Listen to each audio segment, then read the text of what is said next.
इस चैनल्स में नए नए कहानी आते रहेंगे। तो आज मैं आप सबसे माता विपत्तारिणी की महत्व कथाएं सुनाने जा रहे हैं। माता विपत्तारिणी की पूजा आषाढ़ महीना में होता है। हर गांव में, हर परिवार में माँ बेटियों ने यह व्रत करती है। माता पार्वती और बाबा भोलेनाथ कैलाश पर्वत में बैठकर बात कर रहे थे। उसी समय देवर्षि नारद वहाँ पे पहुँच गए। माता पार्वती और बाबा भोलेनाथ को प्रणाम किए। उस समय बाबा भोलेनाथ नारद जी को कैलाश में आने का कारण पूछने लगे। जवाब में नारद जी बाबा भोलेनाथ से कहते हैं, प्रभु, मनुष्य जगत में बहुत कष्ट हो गया है। संसार में मनुष्य जाति बहुत संकट में है।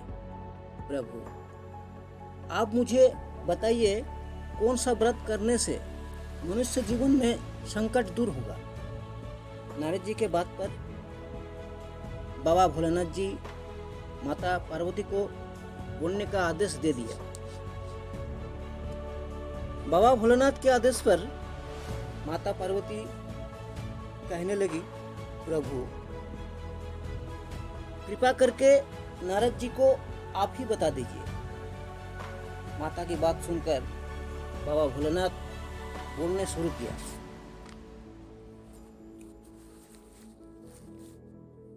विदर्भ नगर में एक राजा था। रानी की नाम गुणवती थी।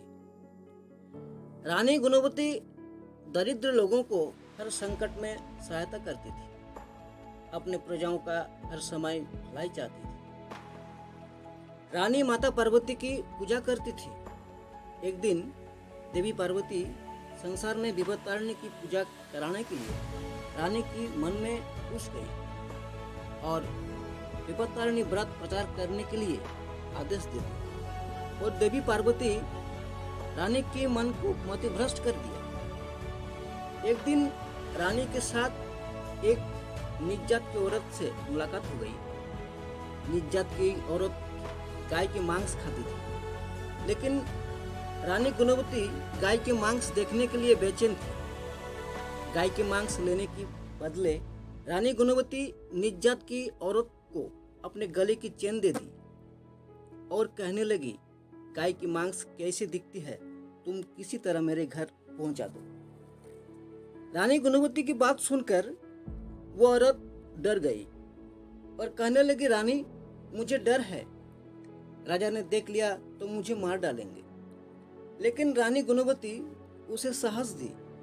कहने लगी, एक टोकरिया के भीतर कपड़े में लपेटकर चुपके से मेरे घर पहुंचा देना। रानी साहस दे दी। औरत ने गाय के मांस राजा के महल में पहुंचा दिया। लेकिन औरत को टोकरिया लाने का समय राजा का नौकर देख लिया। उस दिन देवी विपत्तारिणी की पूजा थी। रानी गुणवती व्रत में थी। रानी गुणवती पूजा कर रही थी। इधर घर के नौकर ने राजा को सारे बात बता दिया। राजा क्रुद्ध हो गए और रानी से कहने लगे, रानी, नीच जात की औरत मेरे घर टोकरिया लेकर क्यों आई थी?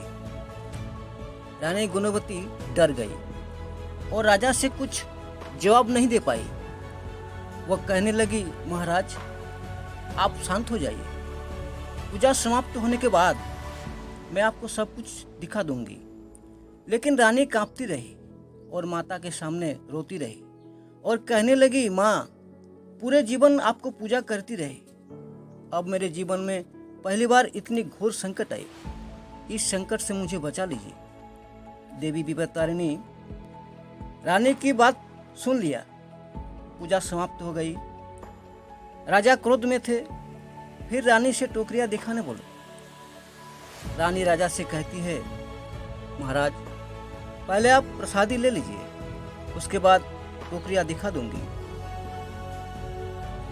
रानी चली गई माता के पास और माता को शरण करके राजा को टोकरिया दिखा दी। राजा ने देखा कि टोकरिया के अंदर हर तरह का फूल और फल था।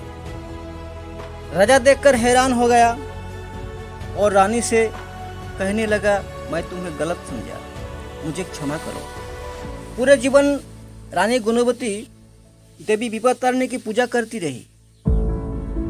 बाबा भोलेनाथ देवर्षि नारद जी को कहने लगे, हे मुनिवर, संसार में रानी गुणवती के माध्यम से आषाढ़ महीना शुक्ल पक्ष मंगलवार या शनिवार ये व्रत प्रचार हुई। इस व्रत से हर संकट में मुक्त होता है।